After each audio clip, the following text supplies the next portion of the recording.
Star దర్శకుడు శంకర్తో game changer movie work చేయడం మంచి అనుభూతిని అందించలేదని మూవీ ఎడిటర్ షమీర్ వ్యాఖ్యానించారు.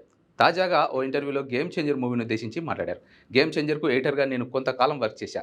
నేను వర్క్ చేసినప్పుడు ఆ సినిమా నిడివి సుమారు 7.5 గంటలు. దాన్ని నేను 3 గంటలకు ట్రిమ్ చేశా.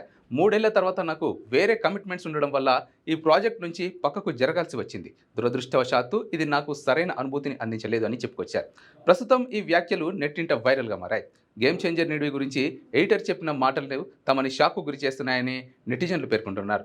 ఇదిలా ఉంటే గేమ్ చేంజర్ మూవీ 2 గంటల 45 నిమిషాల రన్ టైంలో ఇది విడుదలైంది. సినిమా విడుదలయ్యాక శంకర్ ఓ ఇంటర్వ్యూలో మాట్లాడారు. గేమ్ చేంజర్ అవుట్పుట్తో నేను సంతృప్తిగా లేను. నేను అనుకున్న దాని ప్రకారం ఈ సినిమా నిడివి 5 గంటల వరకు ఉండాలి. సమయాభావం వల్ల కొన్ని సీన్స్ కట్ చేయాల్సి వచ్చింది. దీంతో కథ అనుకున్న విధంగా రాలేదు అని శంకర్ చెప్పడం గమనార్హం. మరోవైపు షమీర్ వైదొలిగిన తర్వాత గేమ్ చేంజర్ సినిమా ఎడిటింగ్ బాధ్యతలను యాంటోనీ రూబెన్ తీసుకోవడం గమనార్హం.